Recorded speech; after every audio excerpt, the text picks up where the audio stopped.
In the jungle of Chult, legend speaks of a mythical fruit said to keep people awake at night. 4 decaffeinated adventurers go on a daring quest to retrieve this rare ingredient. Will they succeed? Find out in The Hunt for Kupi.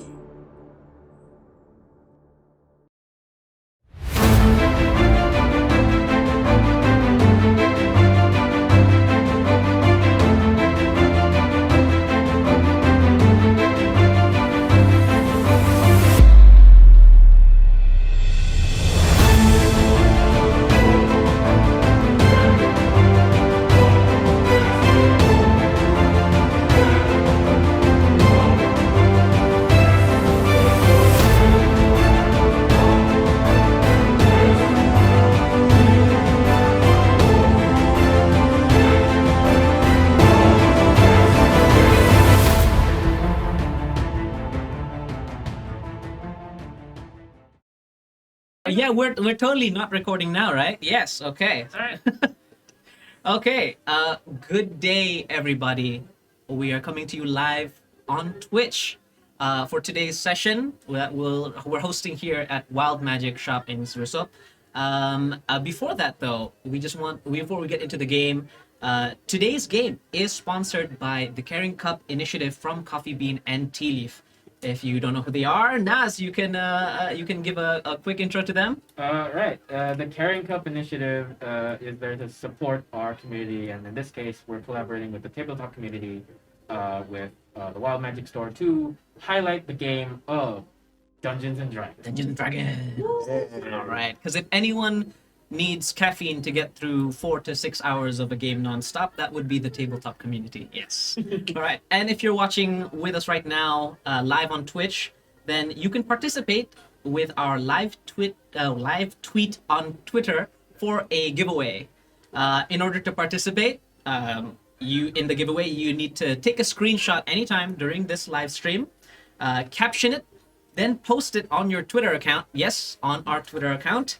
With the hashtag CBTL goes wild. Again, just to repeat that, in order to participate in our giveaway, you need to take a screenshot anytime during this live stream, caption it, post it on your Twitter with the hashtag CBTL goes wild. All right. The more hashtags you post and make, the higher your chances of winning, so get to tweeting. That's right. And the winner of the tweet is selected through a name generator, an auto generator, and the winner gets a $50 voucher to CBTL. That's right. The winners will be announced on Coffee Bean and Tea Leaf's Twitter account, coffeebean_BN, by the end of the show. So stay tuned. And again, anytime during this live stream, screenshot it, post something there, put something funny there, hashtag CBTL goes wild. That's right. And thank you again to Coffee Bean and Tea Leaf Brunei for supporting this stream. And once again, we are saying hello to everybody here, to fans of D&D, to newcomers to D&D. Hi, I'm your DM, Anas. I'll be running today's game, which is can I call it a Coffee Bean themed game? But it's a quick game here where my players today will be going through a story in search for a mysterious fruit called the Kupi. That's right. That's right. Before we get into that, I would like to, pass the hand to my players here to introduce themselves and the characters they'll be playing today. Take it away, Sway. Hi guys, my name is Sway. I am playing Jana Azile, who is a Loxodon cleric. Loxodons, for those of you new to D&D, is an elephant person. Mm-hmm. That's right. Alright, my name's Jira. I'll be playing a Leonin. His name is Patches. He's a fighter rune knight. That's right. Leonin, again, one of the new races. Not the cat people, the other cat people. The bigger cat people. The lion. The lion cat people. Yes. Nas? Hello, I'm Nas. I am oddly enough the Coffee Bean team. I play human artificer Biscuit Matcha. He is Iron Man if Iron Man's entire focus was to make tea. Yeah. And last but not least, Shaza. Hi, I'm Shaza. I work here, and I'm playing. And I'll be playing a halfling ranger called Boca Venti. Usually, she'll ask people to just call her Nini. Nini. All right. So we Nini. have a small Nini. Yeah, a small Nini. We're going with that. Small Nini. All right. All right. Just to bring up our viewers, just before this, we had a quick session 0. Today's game is happening in the Forgotten Realms setting, in a continent or peninsula known as Chult. It's a peninsula that is full of jungle, vast treasures, many ruins, so many dangerous things. And the party has just arrived here by boat, by ship, after going through treacherous waters, introducing themselves to one another, and also saving a whale from a giant, gargantuan turtle, asking for treasure. They were able to successfully get through all of that, and this is where we're leaving off. We arrive at the port of Nyanzaru on the continent of Chult. The port itself, the harbor itself, has the kind of architecture you'd expect from a kind of Mayan civilization with a few arabesque things like thrown in. The arches that enter from the harbor is a striped stone arch that is one of the more iconic things about the port of Nyanzaru. Now, the entire continent of Chult is a massive continent with so many people and creatures and races. However, a lot of the population only lives in very few ports, such as this one, because of the dangerous things that live in the jungle that forces people out. Now, as the party goes in, I'll leave it up to them to start off. They've just gotten off the boat and have been lauded for their actions in defending the ship from a giant dragon turtle out in the sea. I asked the party, where are all of you headed? Well, if you guys are up to it, I'm actually on a particularly interesting exploration quest, looking for a special type of fruit, rumored to be called Kupi. Would I know of this fruit? As a ranger and not from the lands, you don't know it. It is definitely a new name to you, but the land of Chult has so many different kinds of fruit that exist in it. I've It never would be heard unusual. that fruit before, son. Well, I've never heard of it until a couple of weeks ago. Sounds like fun. I'll join. And what about you, Patches and Trucks? Well, yeah, I answered a flyer for a job, so I'll tag along until I find this guy who is asking for help. The name is Jana. What's so special about this fruit? Well, there's many rumors about this fruit. They say it can keep a normal person awake for hours at a time. They say it can make a person sleepy for hours at a time. And they say it helps with your bowels. Might be good for medicinal purposes. It certainly does. As the biscuit there, coming from a guild who focuses on brewery, you certainly have heard of this Kupi before. It is a very, very mythical fruit. You know, it has only been seen once or twice throughout history because of how difficult it is to, number one, grow, and number two, to actually find. And it is known to only be able to grow in regions such as Chult. However, how you intend to traverse the massive jungle of Chult is yet unexplored. By any chance, are any of you locals? No, Nope. I am nomad. Oh, I'm here with everyone else. Yeah. I just came here to sightsee. What did I get myself into? Well, I guess the first order of business is to get a guide or someone to give us direction. And I point to the nearest bystander. You there, sir, or madam? One of the other crewmates that was helping the merchants from the ship that you were on were helping them bring it down. And they say, yes, sir. as you know he's willing to talk to you since you were the party that like helped their ship, and he goes, "Can I help you?" Yes. Do you know where we can find a guide or maybe person who can tell us a direction? As he looks towards you, a guide to which direction, sir? The tavern, the bathhouse, gambling den? Uh, No. perhaps an adventuring guild with well-traversed members. And he looks towards you and he just goes like, sir, the only adventuring group in this entire place is the Flaming Fist. And as he points towards the more higher elevated ledge here at the port, you see what looks to be like the only thing that looks odd, the only architecture that looks weird, looks like a castle, like you know, those medieval castles, as compared to the rest of the town that is mostly domed and you know, thatched hut. And he just goes, only the Flaming Fist Guild does that kind of adventuring here. And to you from coming from Baldur's Gate, you recognize the Flaming Fist. They are a kind of mercenary group, but they're kind of a private order of knights that go around policing different places. They're very prevalent in the Baldur's Gate. You didn't know that they had you know, an organization set up here in Chult too, but you know, it wouldn't be surprising. Okay. All right. Well, thank you. Thank you then. Good stuff. Well, I know where we're gonna go first. Well, you look like you know what you're doing. Lead the way. Yep. Right. I shall accompany. Yes. All right. As you guys walk through the harbor, making past people, you see people start unloading their cargo from the harbor.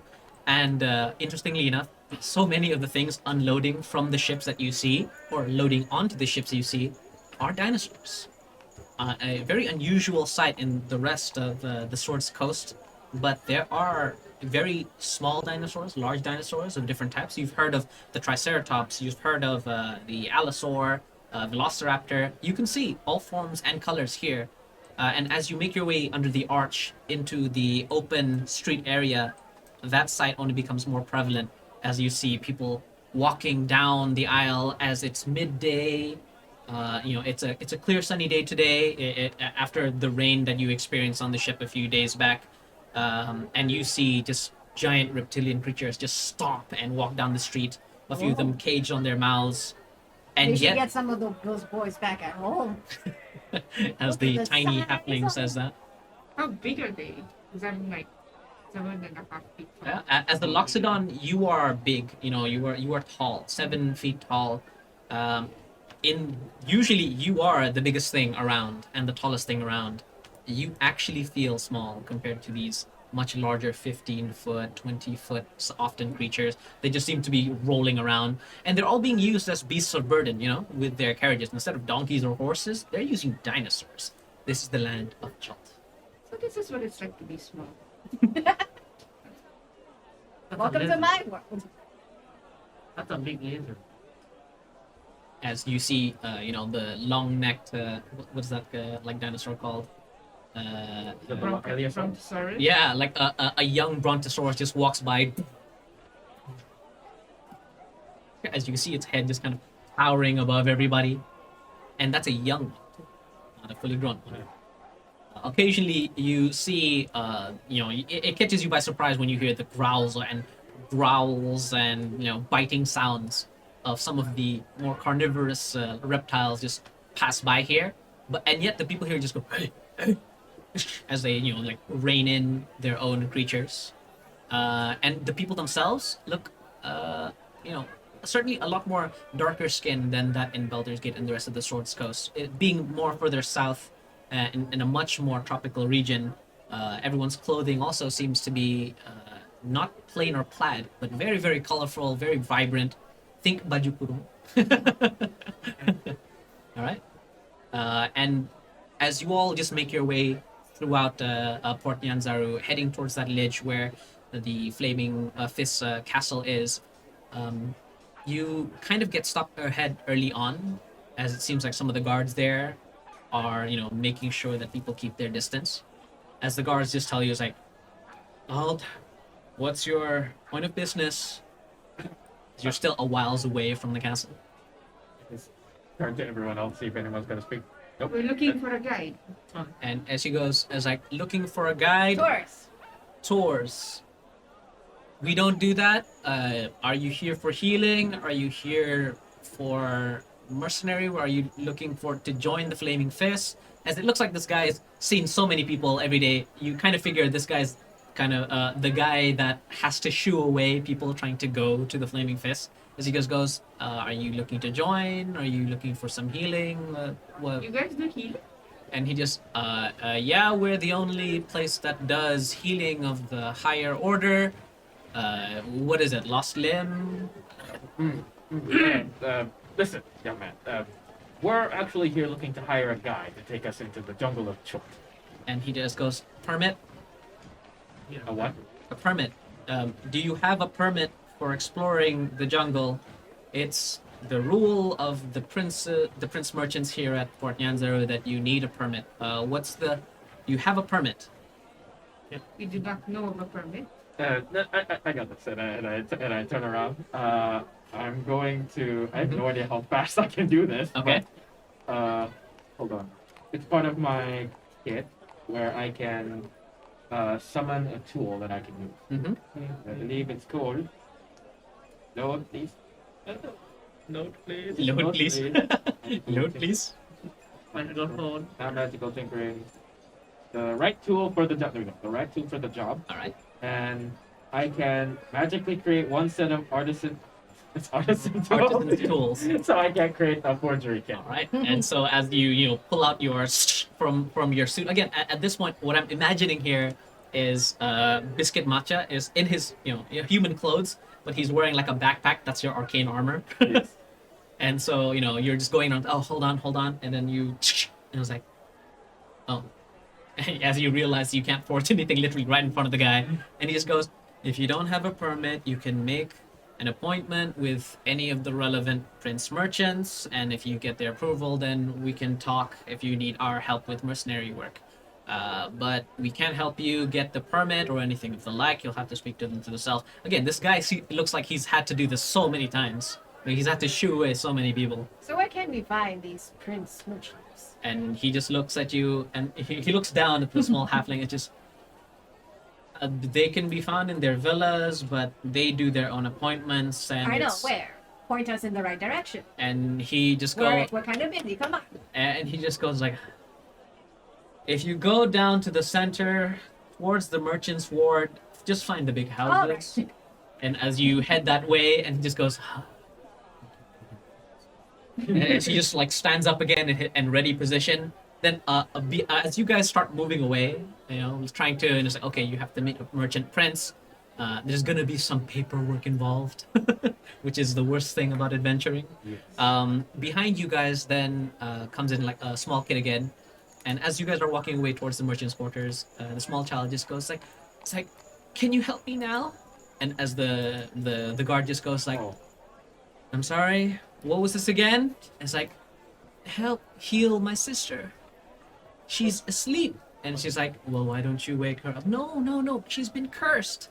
And it's like, I see this. are you? And as he's looking down, it's like, do you have the money to cover the cost of removing the curse? Should I have overheard this as I I'm walking? think we're all. away? Oh yeah. You all certainly would have. It's not that hard, I to see hear. this.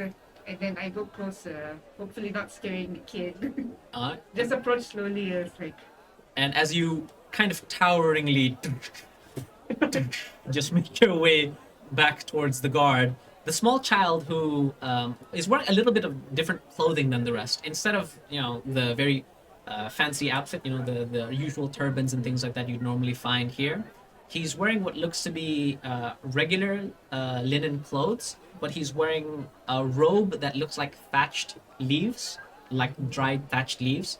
And on his face, he's wearing a mask shaped like a beak. As he just hears the thumping behind him, and as I'm like trying to get down as close as I can to this level, it's like, what happened to your sister? and he just goes like looks back and just goes, huh. And as he kind of looks up, from this position, you can see his little beak mask like point up towards you. He just goes like, Who are you? I was trailing behind her and I popped up. Don't be frightened. As you pop It's out alright. behind her knee, a smaller, like older looking, like halfling. He goes like, "It's all right." And as the small child looks towards you, um, he just kind of stares and he just who are you? And as he kind of looks towards you, he goes, kind of squints for a moment, and then he kind of like goes over, and then he like reaches towards you, like with his hand, and you realize he's going after the little invisible chewingas that have been following around you. The little spirits that so far only you've been able to see. And as the child just goes, you're surrounded by them. And then as the little ones just kind of float off your shoulder, in their little small black forms with their white masks, they just kind of float on over to the boy. I just whistle as a signal, like, go on. Go say hello. And as the little chewinga spirits that are around you just look towards you, they just kind of like just move towards the boy. And as there's like so many, who are you? And as he kind of looks towards the two of you, another lion person and a man with a very heavy looking bag head back towards Jana and Nini here. I suppose we're here to help. I just we are wanderers, and I overheard you. Does your sister need help? And as he kind of looks towards you, he's like, and I imagine you're wearing one of your like holy symbols, yeah? Yes. And he looks towards, like, are you a healer? A shaman? I am a healer. And he goes like, can you heal people who are asleep? Depends on what put them to sleep. And then he kind of like for a moment there he just like shakes and he just goes, how about leopards? A kamadan, a leopard that breathes poison and curses. And as Biscuit writes down this information, the guard just goes and looks towards you and is like, I assume you guys are new here. This is a very, very common story. The jungle has a lot of diseases and curses. Some of them very, very complex. We really shouldn't bother. He's been here for the past few days, and you just You say nothing. and you just okay. Okay. Boy, show us to your sister. I'm sure our cleric here can heal your sister quite nicely. All right, and so he goes like, you can, and then and literally like with like a step, like a light step, he just goes, follow me, and as he like runs down and he just goes this way, he just kind of leads you away, and as you're just like okay, just carrying your armor on your back, you move down. Yeah. When the boy mentioned, like, what was it, like leopard and fire and was it fire and curses? Smoke and curses. Does it ring any sort of bell at all? Like anything with my knowledge of like whatever bestiary. that Your we have? favored enemy is beasts, yeah? Beasts and plants. Beasts and plants. Plants can be infected. What? Yes. Oh, okay. Yeah. Like man-eating plants. There are a lot of different kinds of beasts, and in the main continent of the Sword's Coast, the kind of beasts that you find are mostly out in the plains. Beasts tend to like to use natural abilities, such as the dinosaurs that you can see here, who use their claws and their teeth. They tend to adapt to their environment.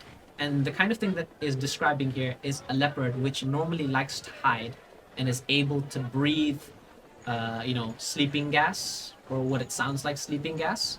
And so this sounds like certainly a beast that, you expect in a jungle such as this. You don't expect, a regular leopard to be able to fight against dinosaurs. But a leopard that can, paralyze its enemies certainly sounds like something that could exist here. Though the name itself, the Kamadan, is not a name you're familiar with. It's something that must be quite exotic to this land. And so as you follow down, past the Merchant's Ward, past where the Prince Villas are, making to the market square, he starts leading you on even further to what looks to be what the more run-down slums of the area. I mean, every major city has them, and in a place like this, certainly. As we're following this kid, I asked, why do you wear the mask? And as he wears the mask, he just looks towards you, and he just goes, "I like birds. Birds are nice. They take care of me." And then as he just kind of looks at it, and then he looks at you, is like, "I like your mask too." And as he's like pointing towards your snout, and as you kind of look around, you realize there are no other elephant people in this place. Yeah. You are you are a rarity in these parts. I stick out. Yeah, surprising. I just go along with it and continue to follow. And he just goes like, "How do you get your mask to move like that?" It is It's not a mask, child. It's my face. And then he looks, and the child I am goes, bored with it. yeah, the child goes like, are those your face too? As he's pointing to your flapping ears. That's my ears. They keep me cool. And he just goes, "Can I have them?" child, where is your sister? And you're still continuing to walk, it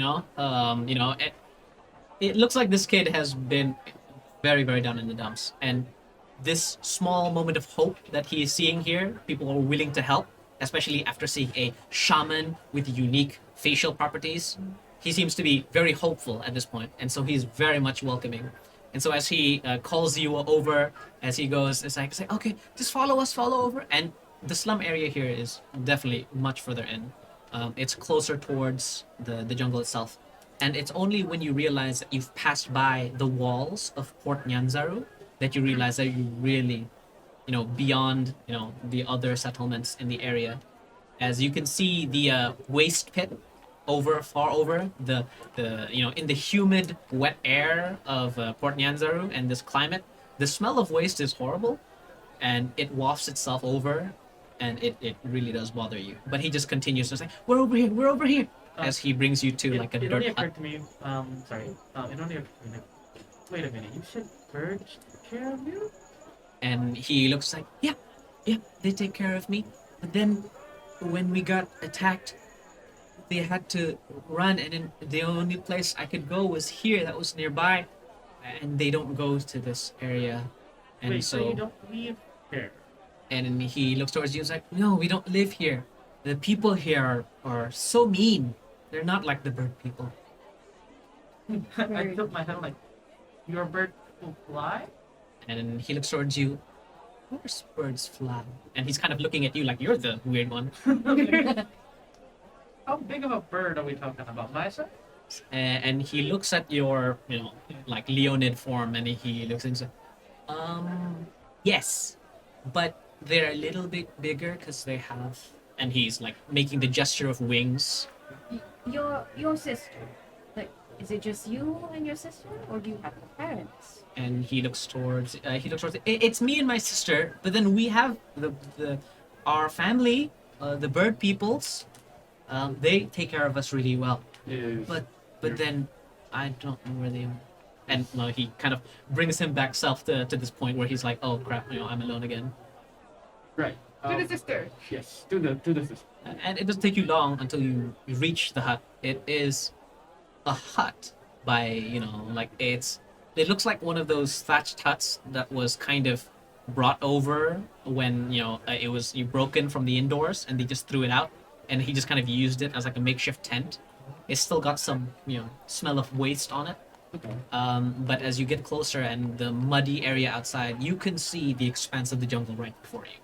I mean, this close to the port are already these tall trees with these very high canopies, and you can already start hearing some sounds of chirping and birds and things like that, only muddled by the sounds of the settlement of Port Nyanzaru behind you.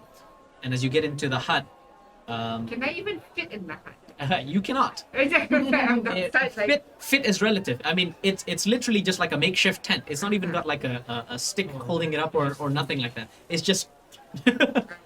And so there you see what looks to be a sleeping older girl.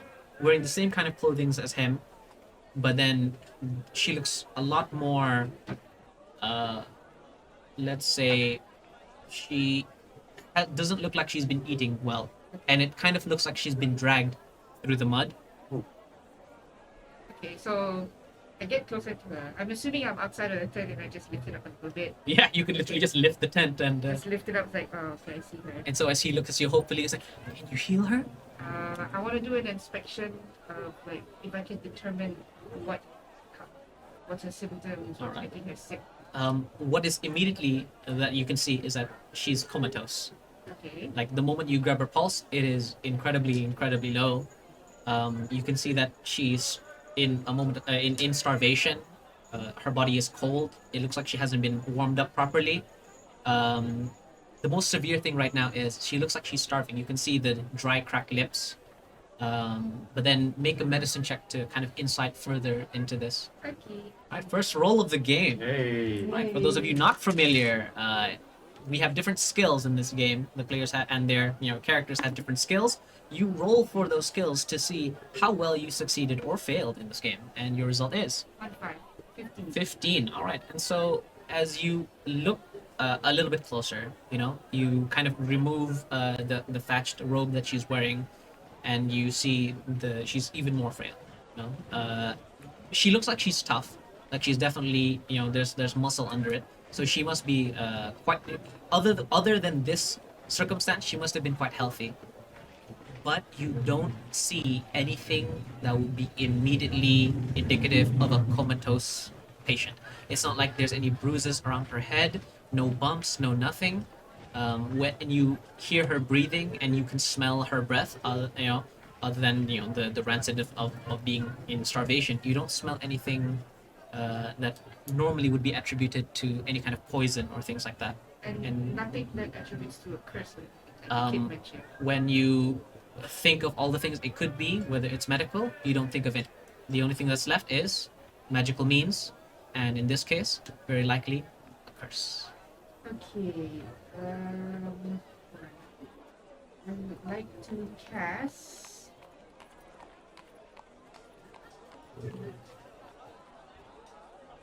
Now, I asked the kid. You say he was cursed. You say your sister was cursed. She was. What happened? We were out in the forest. We were out in the jungle. We were just looking for fruits, just to sell. But then suddenly this snake lady came out, and this leopard just jumped us and ambushed us. My sister tried to defend herself, but then the leopard just spit out this smoke, and next thing I knew, she just fell. I dragged her away as fast as I could while my bird family helped. And at this point, you realize that he's doing his best to speak in the common tongue, and so there might be translation issues here or there. But he's certainly trying his best to explain to you what's going on. Okay. How long ago did it happen?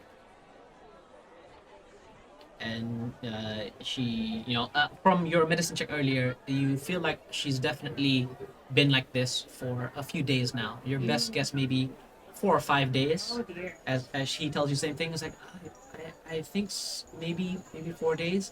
We were running. I was dragging her for 2 days until we got here, but then when I asked people for help, they just didn't want to give me help. Can you cure her? And he's still hopeful, as he sees you just, inspecting her. I tell the kid, go to my friends, ask if they have enough food. And then he looks towards them. He's like, I'm asking him to get out. and you're asking him to get out. Yes. Right? Let's And go he's, out. okay. And as he just kind of like exits out, and he looks towards you guys. Have you had- While he's doing that, I perform remove curse at level 3. Remove curse at level 3. All right. And so as he goes outside and he looks at you guys like, do you have any bird seed? I blinked. I'm like, And he's like, bird seed food? Oh. or berries, beans, Uh. bananas. Oh. Uh. I only have this. I hand him one dry ration. It's not very delicious.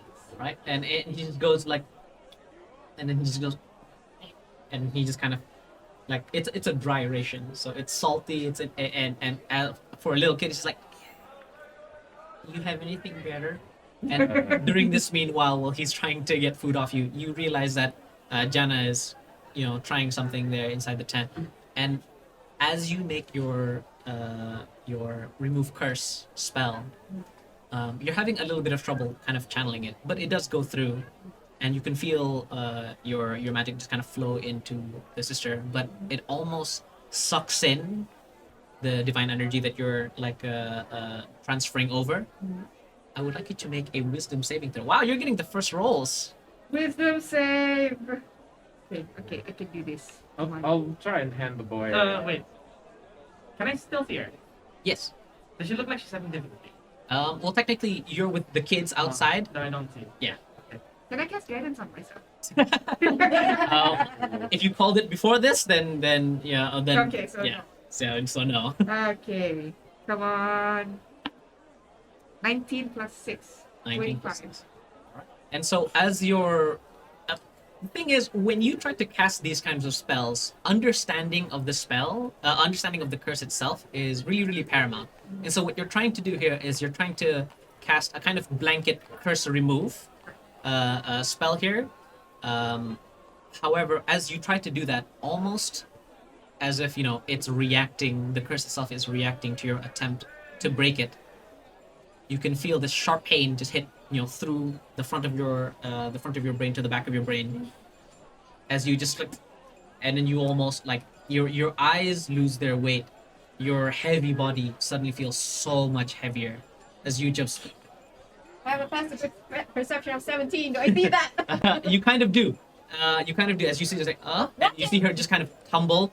It's just like inside, almost, like you're crushing I her. rush forward and hopefully have my chewingas help. All right. And so the small halfling goes in and is like, and as you just brace yourself, the moment it hits, you're just able to hold on to that bit of consciousness as you go. Ready, John?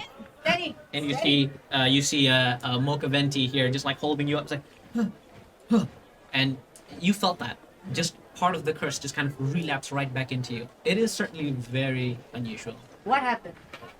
I tried to curse, but it's unusually strong and that hurt. Okay. Let me see if I can have a look. Can I? We know it's a curse. Yeah, you can most definitely tell that it's a curse of some kind right now. How is she now? You look towards her and it looks like she's kind of shaking, like she's lost even more of the warmth of her body. And if you leave her like this, muddied and outside without proper, a proper place to take care of her, she looks like she might just die right now of hypothermia. Okay. But she's currently under a condition. Yes. Okay. Then I'll try something. I'll put down my backpack. Mm-hmm. I'll start throwing some stuff up. Mm-hmm. And I'm gonna try and cast lesser restoration. Mm-hmm. See if that works. Okay. Yeah. And I'll take out a tea, pour the aromatics out there, and just have her take a sip of a powerful concoction to see if I can lift one of the disease or condition. Okay. I would like you to, because of how this is, I would like you to make a medicine check. Are you proficient? I am not. I'm actually proficient with nature instead. Ah. I see him doing something, right? Ah. Advantage. Oh. Yeah, So that negates the disadvantage. Just roll straight. So as you see this moment of panic, No. I mean, you don't know each other for very long, but you feel like you can pretty much rely on one another. And when you saw your cleric, just kind of shuffle here, you realize like, okay, everybody on board as you try to help out here. Medicine check. Medicine check. And the can small do this. child just goes like, "Is everything okay?" And you just stay quiet as you're trying to do your thing. Is everything all right? Trying. Is she okay? Minimum. It's a 4 It is a 4. plus 1, so that becomes a 5. You get it back. Okay. Does he No, not get it was a disadvantage. Oh. Yeah. Forgot to Straight straight roll. Oh. Yeah, medicine wasn't my greatest. And so, you believe in the power of tea. There are many different kinds of ingredients, and they can all be utilized in some way. I mean, even the worst poisons could be used as medicine. You have that belief. And why is tea, another type of plant, any different? And so you grab a few teas, one of the more stronger black teas, maybe help, with this, especially when you boost it with some magic. It's like you certainly believe in that.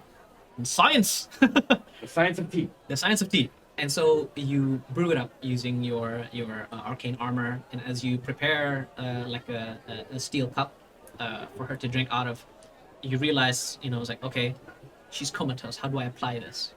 And so you bring her head up and try to slowly, like sip it down her throat, try to put her in this place where it can go down her throat. And as she's just doing that, she's, her body's non-responsive. It is certainly going very cold. You can feel it as you lift her off the floor. You can feel the coldness of her body. And maybe maybe it did something, but as far as you can tell, the only thing that it's done is keep her body a little bit warmer. But as far as you can tell, Am I still in that shuffled state? a little bit, but you're snapped back to it now. Okay. Looking at this, can I perceive that her condition has improved, even the slightest? The basics of first aid, she's at least keeping warm. And so, okay. The boy mentioned when the sister got cursed, when there was a leopard and snake lady. Snake lady, yes. A snake lady was present. Mhm. I asked the boy, when this happened, did this creature, this leopard, we say, did it belong to this snake lady? And the kid is like, yeah. She ordered the leopard to attack us. Do you know where the snake lady resides? And he just goes, we saw her in the forest down the river, but I don't know where she lives, and I don't want to go back. As he just kind of like quietly comes to this realization that unfortunately you guys just can't help her sister. I muster up and cast greater restoration. Ooh, that is burning them high level slots, huh? Uh-huh. All right. What would Jana do? She would definitely do this. All Yes. right, okay. And so you believe in helping people, and you can see the hope kind of draining from this kid's face again. You don't want to give him, this kind of false hope, and so you burn through, a lot of your, Level 5 spell? a lot of your ability I don't know. as you just kind of channel so much divinity, into your holy symbol, and you just transfer it over as carefully as you can. You can see her body just go a little bit more warmer as she just kind of. It looks like her chest is rising a little bit more. She's breathing a little bit more easier, and certainly warmth has definitely returned. But this is mostly like a stopgap measure. She's only gonna get colder and more, starved the longer she stays in this situation. Okay. Looking at the situation, like, okay. Looking at the surrounding, Mhm. I'm like, You look at the jungle. yeah. I'm like, all right. Well, this is something I'm not gonna be doing most of the time. We gotta bring her to civilization. When I lift her I'm up, just about to suggest that. yeah, lift her up, giants might grow. Yes, giants might. I grow larger. Yeah, all right. I accept. I become larger. Larger. I become large. This is going to be interesting. Yes. All I grow right. large and I put it on my shoulder. Like, Oh, Right. you're gonna be bigger than me. yes. That is Yes. perfectly possible. I see this cat get You, bigger. I'm like, eh? I basically hold my chest and like, Yeah. it's gonna work. right. So Patches this far has been very quiet. He's been supporting you guys in his own quiet way, but then he sees the trouble here. He sees there's an immediate need. He's got to take action. as you grab her over above your shoulder, you just immediately grow in size as this large white lion in armor just goes before you, and he just goes, "Let's go!" And then I think I hope I the think the locals girl. won't and panic. I pick the boy as well. Like, put him on my shoulder. Okay, time to go. If we're going to trouble, I'm putting on my arm. I'll catch up with you guys. and then, and then as you was like, "I'm gonna," and then as you put your bag on the ground, and then just Iron Man style. And while Mocha and Gina, you both follow Patches over back into the city. The child behind is like, he's shocked for a moment. He really is. It's as if he's just seen something that he's just like, We're not leaving you behind. Yep. and he grabs the boy. Oh, you're grabbing the boy Yeah, too. putting him on my shoulder. As you kind of your larger hand now heading over to the boy, and he's just, No, it's fine. It's fine. You should have just. I'm like, and so I reach out to hold his hand. It's fine. and she just kind of holds on to you. It's like, well, I guess I picked both Just of them let up. it happen. Picked both of them up and put my shoulder. do. And so you grab the halfling and the boy and the unconscious girl on your shoulder as you, a large lion, white lion, walks into Port Nyanzaru. And as the boy is just there, it's like, okay. And he looks towards you. Is he dangerous? And he kind of walks in. You see that there's something definitely up here. Only And- to his enemies. And he just goes, You're and Jaina, you from behind, you're like, it's like, okay, like you've learned something new about your new comrade, and and you're at the back at the hut. It's like, all right, and they're almost to the town. It's like, oh, Come on.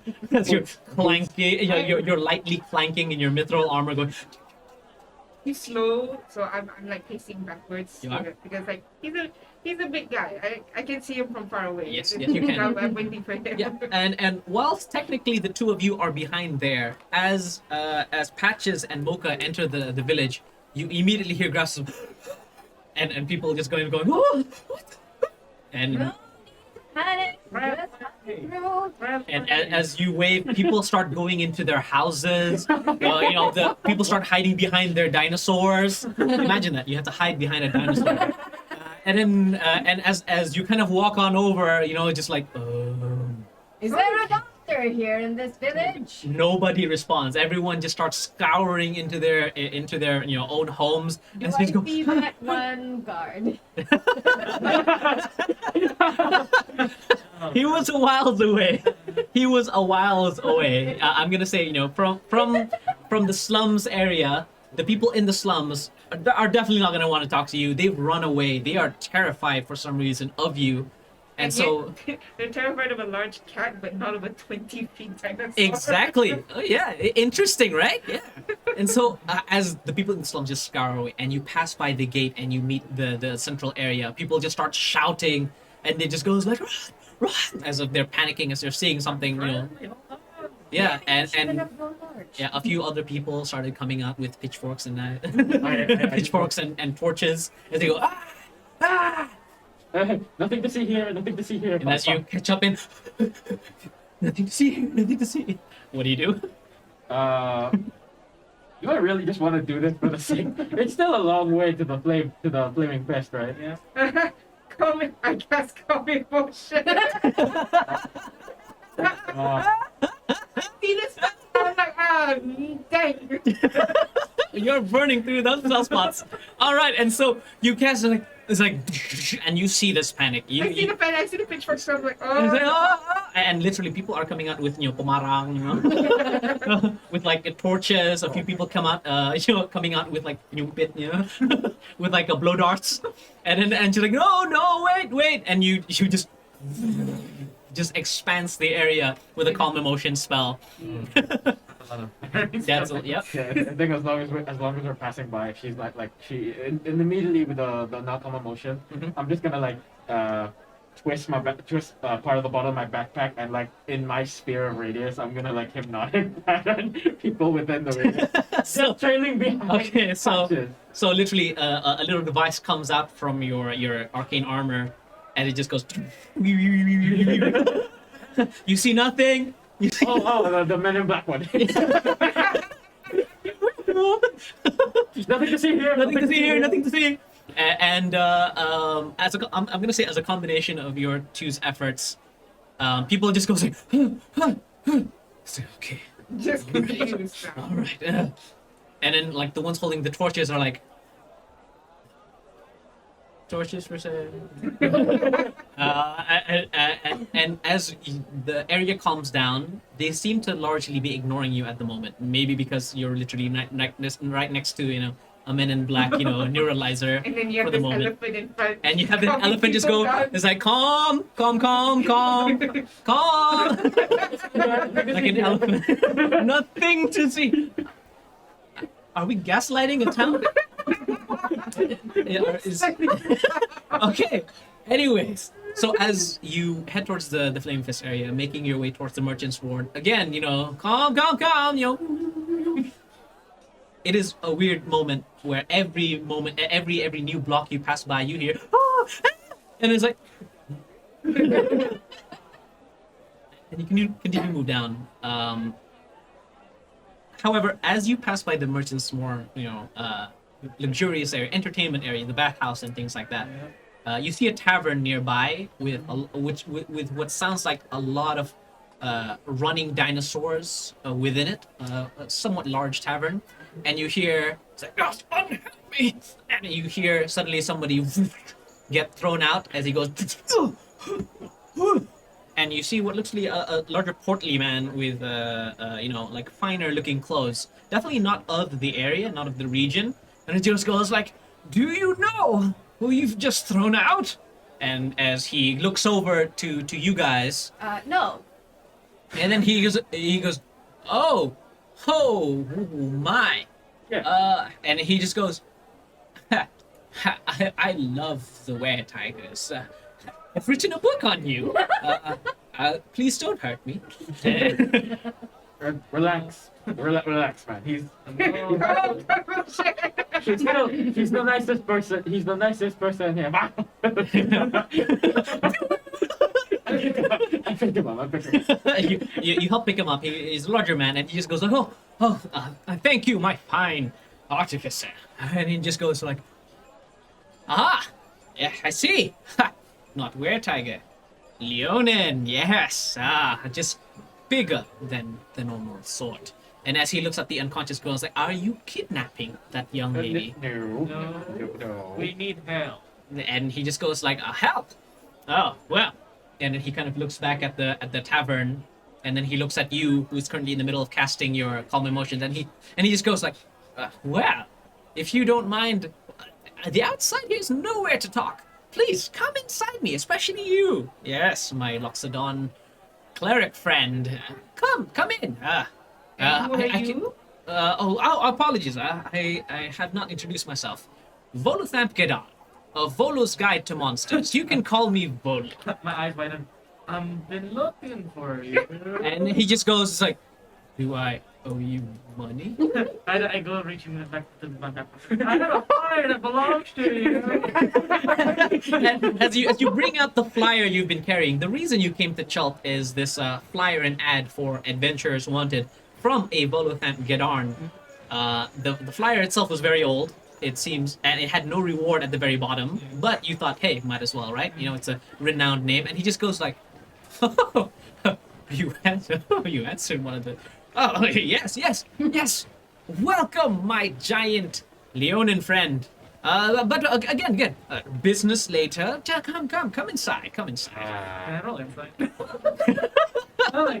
we vibe check this guy? I know he's Volo, but Yeah, he is Volo, yeah. can Okay, just vibe check go him? ahead, vibe check. I don't know this guy. I'm just looking at them like. Yep. Uh-huh. Oh, the fact that he knows a Loxodon and a Leonin is just sketchy to me. Dirty 20. Dirty 20. You need to spend the night somewhere. 17. 17? It's 17. No, 16. Sorry. 16, alright. 16 and dirty 20. Alright, this is roughly the same. You look at the guy, and he's certainly wearing fine clothes. You wouldn't be surprised if he was some sort of renowned person from just how he looks. And the thing about the Volo's guide is that it's certainly a guide that would be very popular amongst adventurers and outlanders. Not really the kind of person you'd hear in the boonsticks, like far off villages, and not really of interest to guilds unless you're looking for particular monsters or things like that.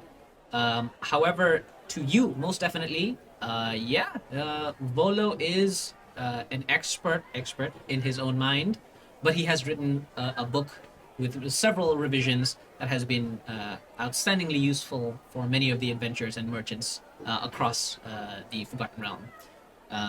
And to you, this guy, I mean, he seems to be very full of himself, but he seems to be mostly doing.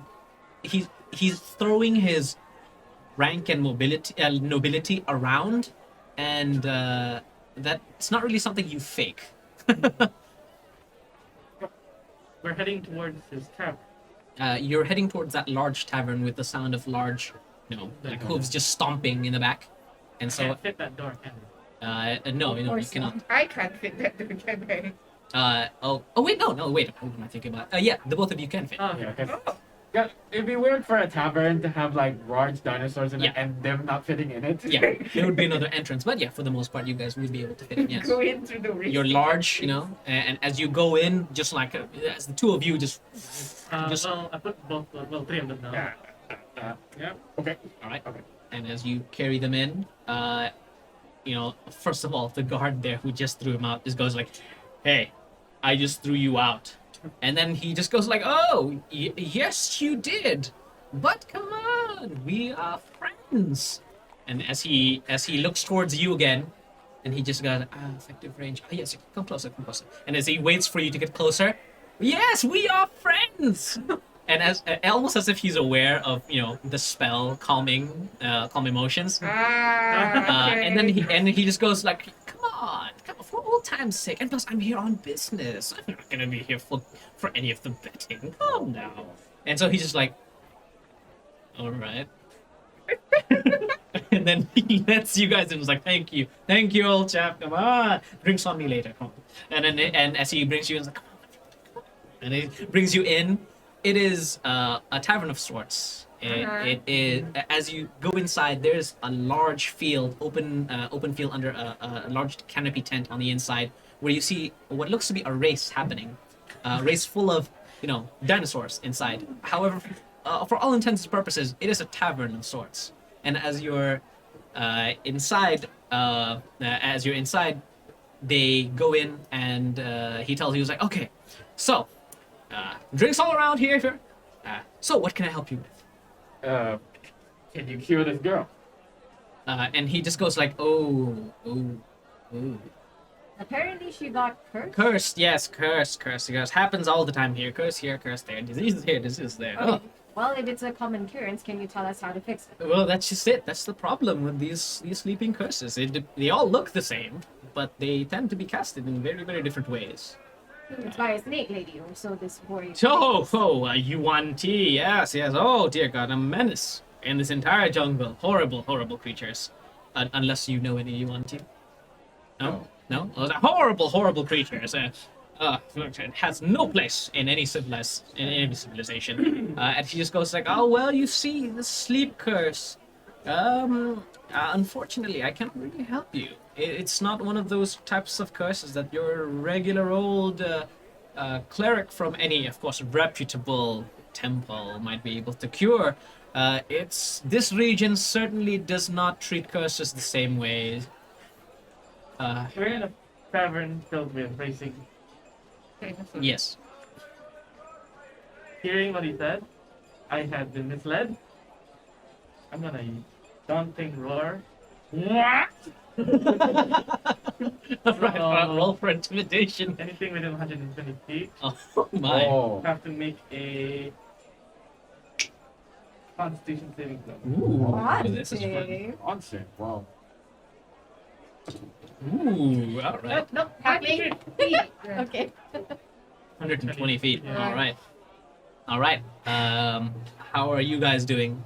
1. I rolled a 1, but I'm a halfling. So So, good luck. so 15. 15. You and your acting. 19. 19. I'm the only one that failed. DC 16. Still a I one. failed. I failed by one. They get feared. Oh yeah. Oh yeah. Oh Oh wait, yeah. I have advantage. And so as I have you advantage on fear. Yeah. You roll with Then roll with Better. I passed.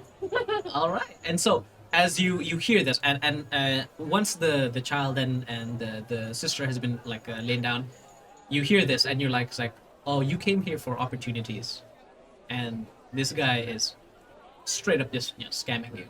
You came all this way across that entire sea with that dragon turtle. That whole incident, you could have died there. You could have died in the ocean, surrounded by water, which is a major fear for you as a Leonin.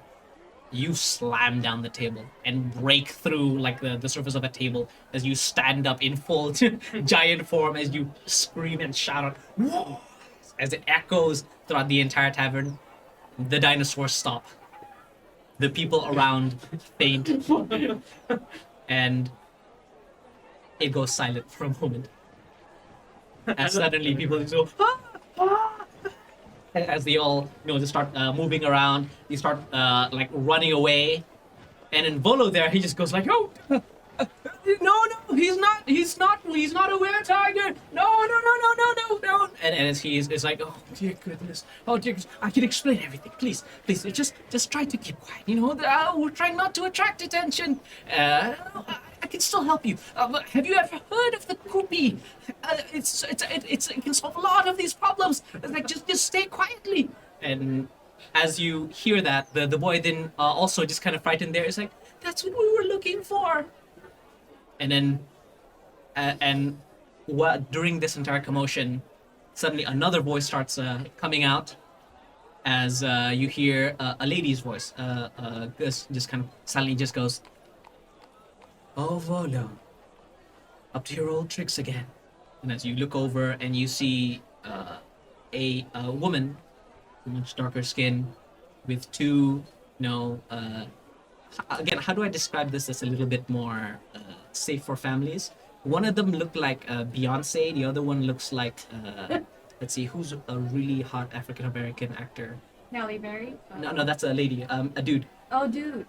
Did you know who said? What's his name? Idris Elba. Idris Elba. All right. So as Idris Elba and Beyonce behind this woman, start, they just walk on over and just says like, "Young boy, did I just hear Are you that you're imagining? looking?" Yeah, he's looking at the young boy. It's like, "Are you just the person herself, not Beyonce and the yeah, not Beyonce and Idris Elba there, but the lady herself just goes, "Did you say that you were looking for Kupi in my forest? Did you by any chance have a permit?"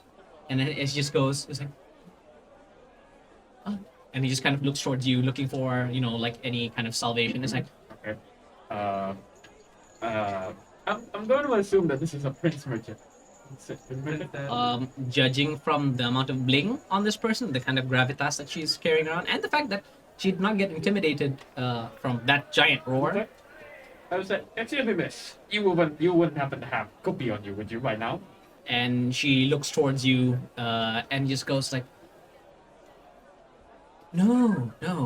Do you? Well, I would certainly like to get my hands on some. Ah, you would, wouldn't you?" And then she looks over to Idris Elba and is like, "Arrest them."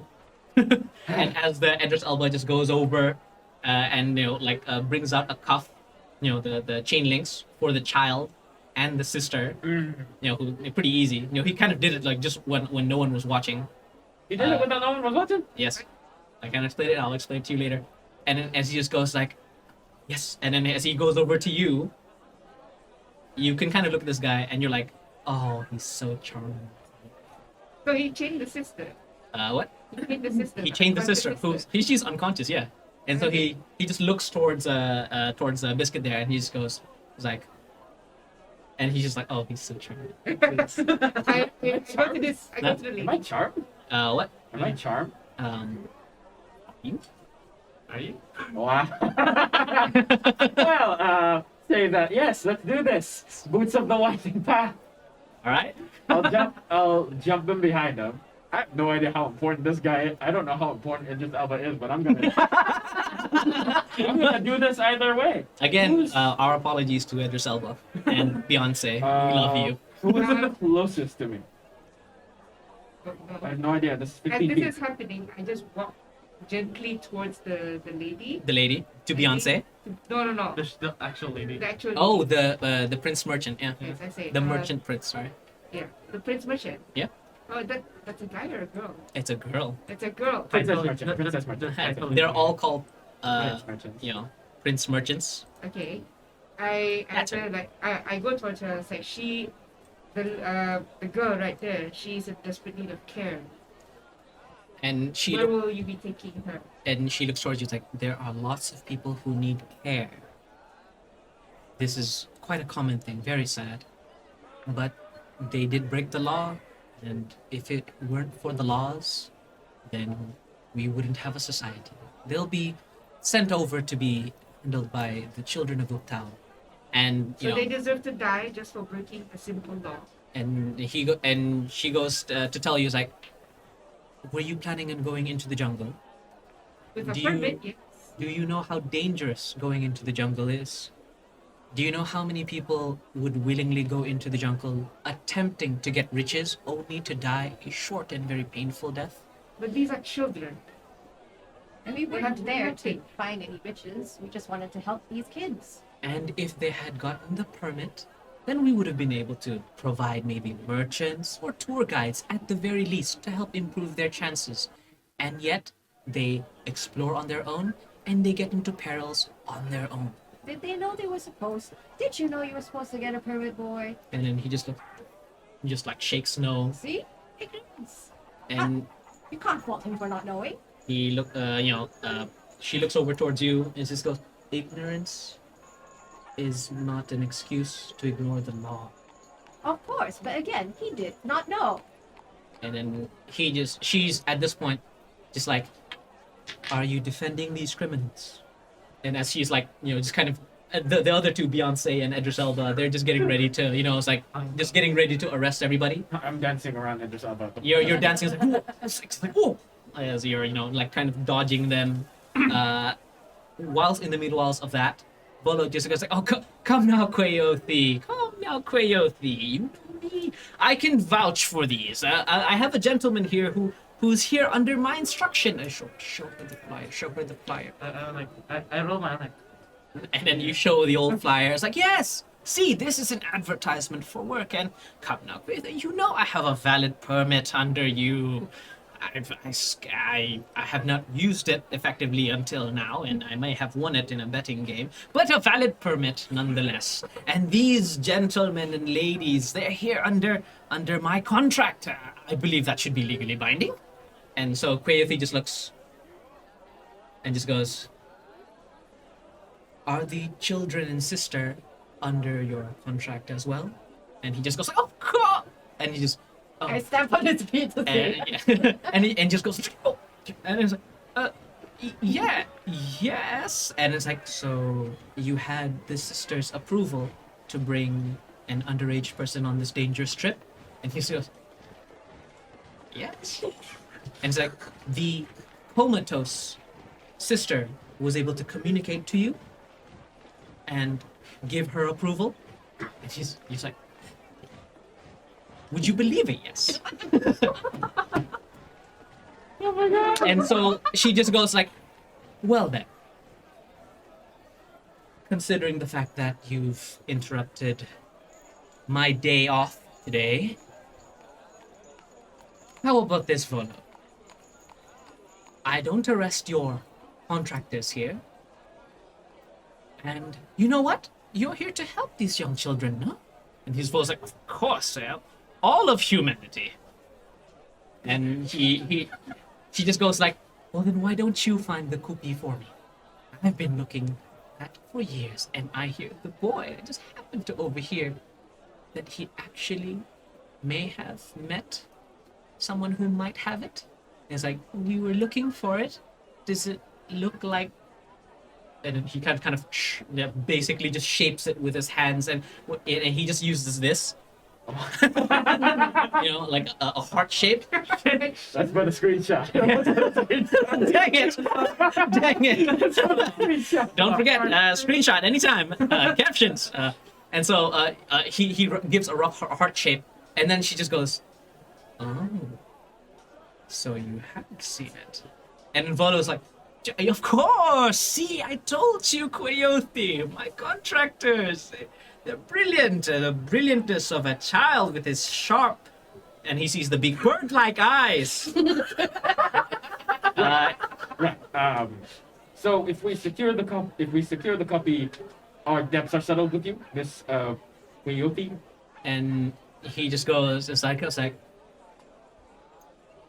and he sees. Do you have a guild's tag? I do. I You have my, have the copy. yeah, I have my brewer's guild. You have the Brewer's Guild tag.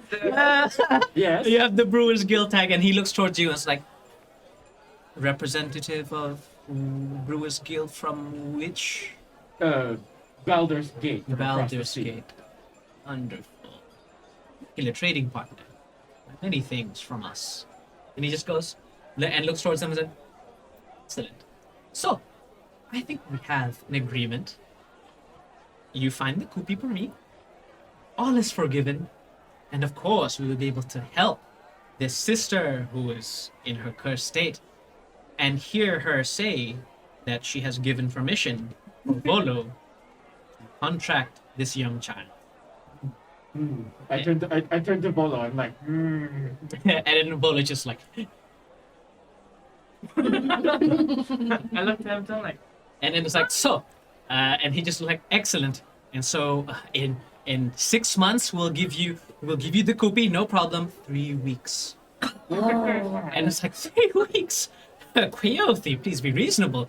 Trekking through the river itself would take 10 days. And it's like, okay, 4 weeks. And it's like, maybe a month, 4 weeks before the sister may possibly die of starvation.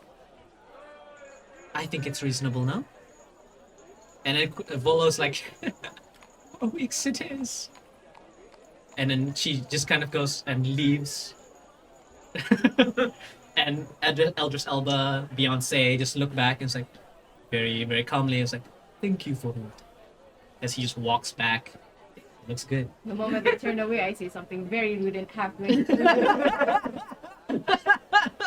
You do? You do? They look back and they just, smile as they like walk away. And then Volo's just like, So 4 weeks. and he's just like, 4 weeks. Find a legendary fruit no one has ever seen before. Oh, legendary. legendary. Well, it's a good thing we have a boy who has seen the fruit then. Oh God, boy, you've seen the fruit, yes? It's like, yeah. And it's like, and it's, and you can, where was it? It's like, up the Soshanti River, by the heart of Uptao. It's like, oh, the heart of Uptao, in the Aldani Basin. Oh, shit. Easy. Are there any pictures of what this fruit looks like? And he's just like, if there were pictures and not drawings, then everybody would be able to find it. Well, you said, well, then drawings. Yes, have the boy draw it. I don't know what it looks like. Boy, can you draw? And he just goes, and he just kind of like grabs like a bit of coal, like just from the torches from earlier, and he just kind of marks it down, and he draws what looks to be like a heart-shaped thing, a fruit you could say, with leaves at the top. And Volo just goes, yes, that is exactly what it looks like. Now, get up the Soshanti River, the Soshan Star River, find the Kupi, beat the Yuan Ti, get back and save all of our lives. We may need to take today to prepare. Maybe And we should he's do just it like, in the no. morning. 4 weeks. 4 weeks. You do not prepare. And he goes over. It's like, here. And then he just passes you like a pack, and it's like This has everything you need, as recommended by Volo's Guide to Exploring. It's got. I've even included a folding boat in it so that you can get through the river and then carry it through. Just hurry, please, please. My life depends on it. I shrink back because I'm only this large for a while. Like, All right, you shrink back to your regular form. I look to Lola. I told him like, okay, on the one condition, you take care of the girl. And he just goes like, oh, of course, I can take care of both the children. I can prepare you a map. It is in my latest revision of Volo's Guide to Monsters. All right. Chult edition. No need to, sell us with your marketing. Let's. I'm just telling you, there's a very useful map in there. Okay. It's in the pack. All right. Yes. I get it. I get enough from salespeople from selling to my face. I'm merely helping. Anyways, you should have everything you need. Just follow the map. Good luck to you. Please come back. 4 weeks. Do you have a guide? And he just goes like, guys are overrated. You have Volo's Guide. I looked at the boy. Do you have a local who can guide us through? And he just looks towards you. It's like, you don't need the locals. They're just here to profit off tourists. I looked at the boy. You look at the boy. I looked at him. Right, boy. You want to save your sister? And he just Jana goes, stands up. Yes. I'm not having this. But I'm basically ignoring her. You want to save your sister? and he just goes, yes, with determination. We will be going through a treacherous path. Are you willing to follow me? No. And he just looks, yeah, because he was raised by bird people, which you assume are the Arakocra race by now, and they are quite a proud people, very brave. They live in monasteries, and so he's just like, yeah. And at that moment, Nini over there, Nini and Jana, I take off my boot interject. and slap your hand. I slap him with my trunk. We are not taking the boy with us. What is wrong with you? He is the perfect guide. No. He lives in the forest. He's been there. He's seen the fruit, and he knows where it's from, where it is located right now. And then Volo jumps in, All those guy doesn't know. I slap and it's like, please let me just show you. It's like, and he opens up the Volo's guide, and he's just like, Aldani Basin, Heart of Iptal, you sure? And then he just marks it down. As he marks it down on a map, on the map, and he's like, just head in this direction. And he's like, does any of you know how to read maps? And as he realizes, fighter, cleric, businessman, and it's like, old lady, and she's like, oh. I could try. And she's like, oh dear, are you sure you could navigate this very detailed map of mine? Oh yeah, you can totally read. And I totally just explain, I go here, there. Oh wait, we have the. And then- Wondrous Feet. What? We have Wondrous Feet. We have what? The wonders. Wondrous Feet. We have Wondrous expert Feet. memory for maps and geography. Yeah, Oh, it that's certainly would perfect. help. And then I'm like, aren't you two nomads? Yes. Shouldn't you be able to navigate places without having to actually navigate places? I remember. And then- Why are we risking the life of a boy in exchange just because he's seen the fruit? Exactly. I slap him with the This is the warrior in me. It's like, He has to Again. prove that he can do this. exactly. As a Leonin, who are born and bred this way, even from the youth, you have to prove yourself, able. That is the way of the Leonin. Well, reality However, check. in He's this not a circumstance- Leonin. He could be. You can see his beak. Have you seen the cloak? I'm not that smart. And then he looks just like, I'm not a lion. I am a bird. and it very proudly proclaims. And then Volo at this point just goes, oh dear. And he's just like, okay, it's all right. I can take care of the children. You can trust children with Volo. I've seen many adventures in my day. Taking care of children is nothing. And What else is in the pack? what else is in the pack? It looks like mostly the kind of thing that you find, a few raincoats, a lot of rope of different types, It looks like there's some grease salves in there for whatever reason, and what looks to be a bunch of incense sticks, which a bunch of incense, like burners.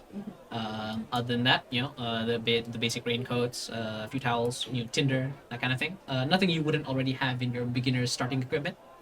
As he just says, as he goes, it's like, oh yeah, and as he talks to Patches, as he just goes, it's all right. Volo can handle monsters. There's 2 children, and he's like, but Volo cannot handle the law of the land, and so he needs your help in case Volo may meet his end in the Velociraptor's pit. We know your name. You don't need to refer to yourself in third person. And as he just goes, I find the name brings gravitas. People believe in Volo. Sure. Really? So you have the permit. And he just goes like, yes, I have the permit. And he kind of just looks over, and he's like, I have the permit at home, but I have the permit. You heard Coyote. I have the permit. You do realize we cannot go into the forest without permit. You can, as long as they know you are under Volo, then you should be listed. Don't worry. I'll handle the logistics. You just find the Kupi, get back and save our lives, our lives. We need. Let's just leave. I'm kind of tired of this already. Let's just go into the forest, see what hunts us. We find Kupi, we come back. How difficult is that? Exactly. Not difficult at all. Not difficult. Not talking to you, Volo. And he's just like, yes. Volo, do you have transportation? And he just goes, there is no formal transportation. Just the boat.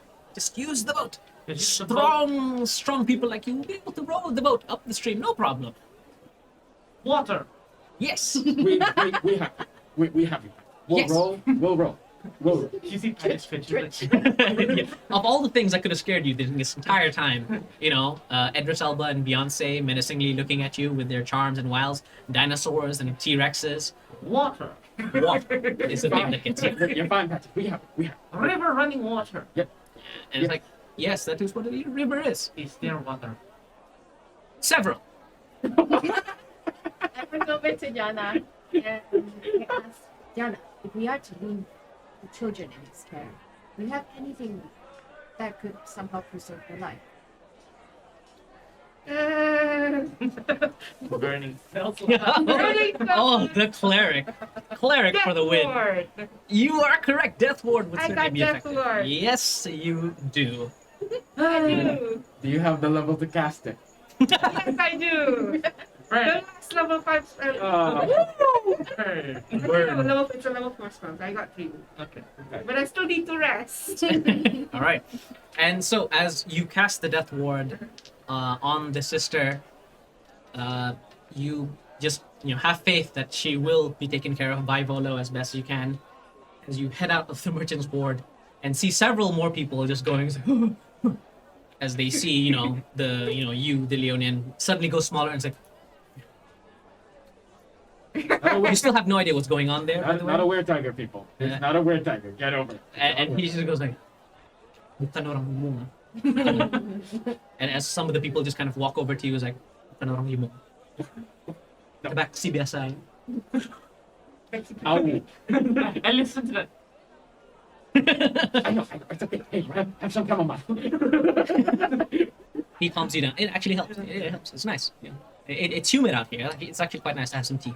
Anyway, so as you collect yourselves and split the Volo's items amongst yourselves, you officially head off to the jungle as you are looking, hopefully, to find the Kupi that you've been looking for. Thank you, everybody, for joining us for today's session. It went on a bit longer than we had initially intended. But thank you for joining us for today's session. I hope you were able to clip at least some of these parts for the screenshots. Don't forget, hashtag CBTL goes wild on your Twitter. Make sure we can see it. Post as many times as you like. Hopefully, may the best of luck to you. May the roll of the dice always be in your favor. That is the end of today's one shot with Coffee Bean and Tea Leaf. If you want to see more, don't forget that we're here at wildmagic_wildmagic.bn or _bn. Let me just clarify that. Just find us on Wild Magic Brunei store on our IG. Look for us on Instagram or just come over to the store. We're here at Surusup. You can always ask Naz over there. Again, thank you everybody for joining us. I hope everyone had fun. We certainly did. If you want to see more and see how the hunt for Kupi goes, join us at Wild Magic for some more. Thank you very much.